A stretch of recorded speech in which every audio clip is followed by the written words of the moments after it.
భారతదేశంలో most powerful person ఎవరంటే ఖచ్చితంగా ప్రధాని నరేంద్ర మోడీ.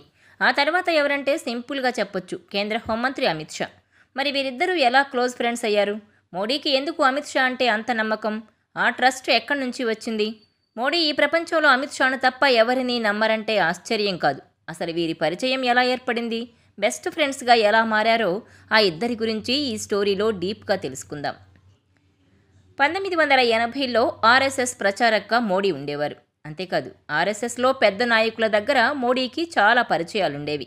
అదే సమయంలో అమిత్ షా తన ఇష్టంతో స్వయం సేవక్గా జాయిన్ అయ్యారు. అప్పుడే మోడీ దగ్గరకొచ్చారు అమిత్ షా. మోడీ కంటే దాదాపు 13 ఏళ్లు పార్టీలో జూనియర్ అని చెప్పొచ్చు. మోడీ కాలనీలకు తీసుకెళ్లి ఆర్ఎస్ఎస్ పోస్టర్లను అంటించేవారు.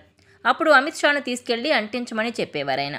మోడీ కింద దాదాపు 25 మంది కుర్రాళ్లుండేవారు. ఆ క్రమంలో మోడీ చెప్పినట్లుగా వినేవారు అమిత్ షా. వాస్తవానికి పేదరికం నుంచి బయటపడేందుకు మోడీ ఆర్ఎస్ఎస్ను ఎంచుకున్నారనేది కొందరి మాట. కానీ ఆయన జీవితాన్నే ఆర్ఎస్ఎస్ కోసం త్యాగం చేశారు. అక్కడే తినడం, అక్కడే పడుకోవడం, ఇలా మొత్తం సంఘానికే సమయం కేటాయించారు. ఆ క్రమంలోనే మోడీ చెప్పినట్లుగా చేస్తూ మంచి పేరు తెచ్చుకున్నారు అమిత్ షా. కానీ అమిత్ షా కుటుంబం మంచి స్థితిమంతుల ఫ్యామిలీ. అతని తండ్రి పీవీసీ పైపుల వ్యాపారం చేస్తున్నారు. వాస్తవానికి వీరిది గుజరాత్ కాదు, పంజాబ్ నుంచి వచ్చి అహ్మదాబాద్లో సెటిల్ అయిన కుటుంబం. షా తండ్రి అనిల్ చంద్ర షా, తల్లి మానస.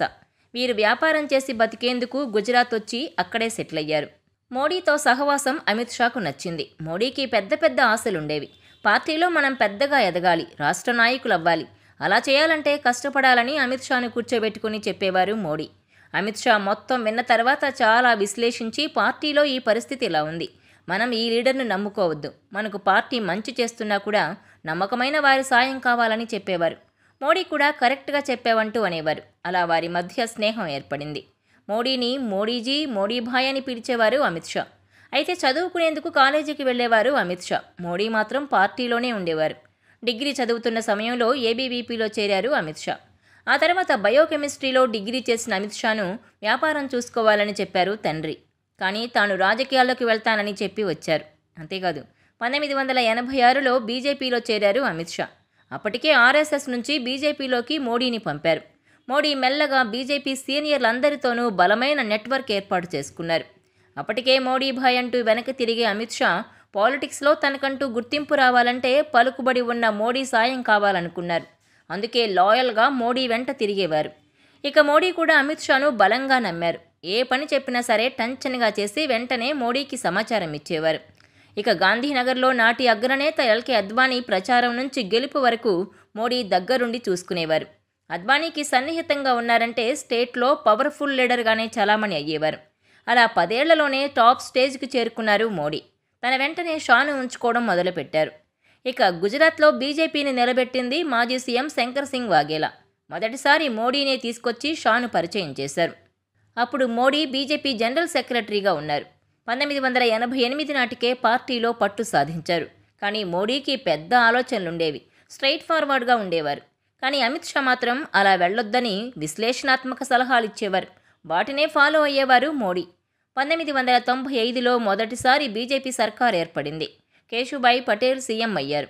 అద్వానీ అండతో, ఆర్ఎస్ఎస్ పెద్దల పరిచయాలతో ఏకంగా సీఎంకే సలహాదారుడిగా ఉన్నారు మోడీ. అప్పుడే మోడీ తన శిష్యుడైన అమిత్ షాను అందరికీ పరిచయం చేశారు. అంతేకాదు, పార్టీకి సేవ చేస్తున్న వ్యక్తిగా సీఎంకు పరిచయం చేసి గుజరాత్ స్టేట్ ఫైనాన్షియల్ కార్పొరేషన్ చైర్మన్ను చేశారు మోడీ. ఆ బ్యాంకు దేశంలోనే నాడు అతిపెద్ద స్టేట్ ఫైనాన్స్ కార్పొరేషన్ బ్యాంక్. ఇండస్ట్రియలిస్టులకు లోన్లు ఇచ్చేది. కానీ ఇక్కడే అమిత్ షా తన పనితనం నిరూపించుకున్నారు. భారీ నష్టాల్లో ఉన్న కార్పొరేషన్ను 2 ఏళ్లలోనే లాభాల బాట పట్టించారు. కానీ మోడీ మాత్రం సీఎం పదవిపై కన్నేశారు. అప్పుడే స్టేట్ గవర్నమెంట్లో లుకలుకలు మొదలయ్యాయి. వాటన్నింటికీ మోడీ, షాలే కారణమని ఎంతోమంది నాయకులు ఢిల్లీలో ఉన్న వాజ్పేయికి ఫిర్యాదు చేశారు. శంకర్ సింగ్ వాఘేలా నుంచి కేశుభాయ్ పటేల్ వరకు. వాఘేలా తిరుగుబాటు చేసి 46 మంది ఎమ్మెల్యేలతో కలిసి మధ్యప్రదేశ్లోని ఖజురహోలోని రిసార్ట్లో దాక్కున్నారు. వాజ్పేయి సీరియస్ అయి అగ్రనాయకులను తీవ్రంగా మందలించారు. అందరి చూపు మోడీ వైపుకు మళ్లింది. దీంతో వాజ్పేయి వెంటనే మోడీని గుజరాత్లో ఉండొద్దని ఆదేశించారు. ఢిల్లీ హెడ్ క్వార్టర్స్కు వచ్చి ఉండాలన్నారు. దీంతో మోడీ స్టేట్ గవర్నమెంట్లో వేలు పెట్టకుండా చూసుకున్నారు. కానీ అమిత్ షా మొత్తం స్టేట్లో ఏం జరుగుతుందనేది మోడీకి చెప్పేవారు. ఇంకా చెప్పాలంటే నాటి నుంచే మోడీకి కళ్ళు, చెవులుగా మారారు అమిత్ షా. 1995 నుంచి 2001 వరకు మోడీ గుజరాత్లో లేరు. ఆయన వెళ్లొద్దని సీనియర్లంతా చెప్పడంతో సరేనన్నారు మోడీ. వారి మాటలను శిరసావహించారు.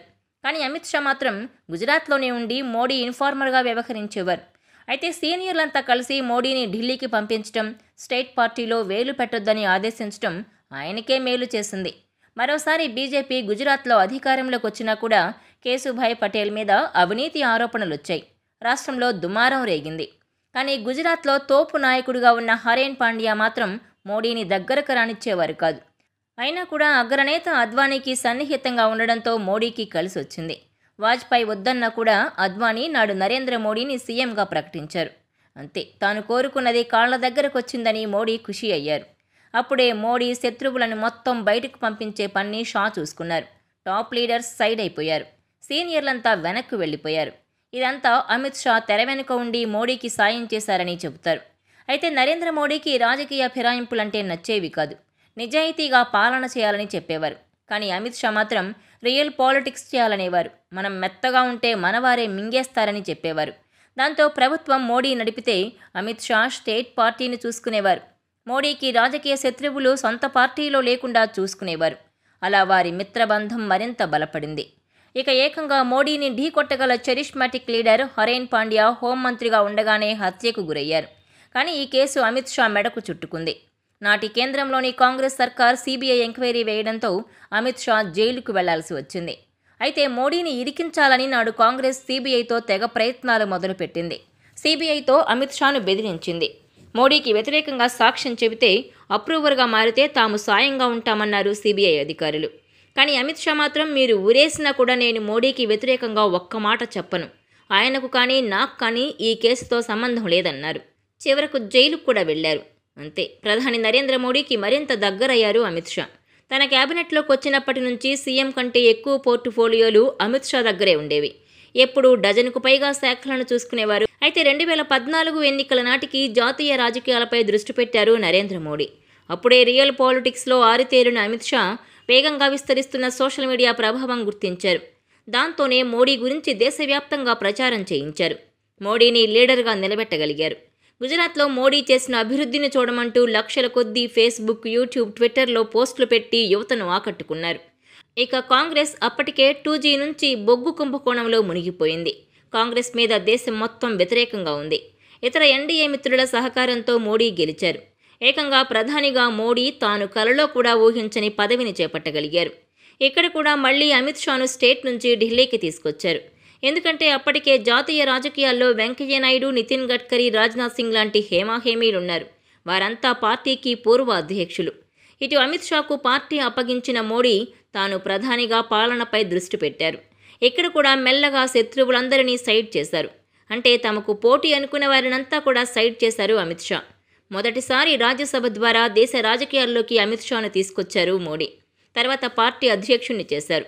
రాజ్నాథ్, నితిన్ గడ్కరీ, వెంకయ్యనాయుడు, ఉమాభారతి ఒకరేంటి, అందరికంటే మోడీ చరిష్మాటిక్ లీడర్ కావడంతో ఎవరూ నోరు మెదపలేదు. పైగా మొదటిసారి మోడీ ప్రధాని అయినప్పుడు ఆర్ఎస్ఎస్ తమ నిర్ణయాలను అమలు చేయాలని శాసించేది. కానీ మోడీ మాత్రం చేయడానికి ఇష్టపడేవారు కాదు. ఆ సమయంలో మోడీకి ఆర్ఎస్ఎస్కు మధ్యవర్తిగా ఉండేవారు. ఇక 2019లో కూడా గెలవడంతో హిందుత్వాన్ని ముందుకు తీసుకెళ్లే బాధ్యతను అమిత్ షా చేతిలో పెట్టారు ప్రధాని మోడీ. అక్కడి నుంచి జమ్మూ కశ్మీర్కు చెందిన ఆర్టికల్ 370 నుంచి రామాలయం వరకు, సీఏఏ నుంచి ప్రత్యర్థి పార్టీలను తొక్కే వరకు అన్ని అమిత్ షానే చూసుకుంటారని విశ్లేషకులు చెబుతారు.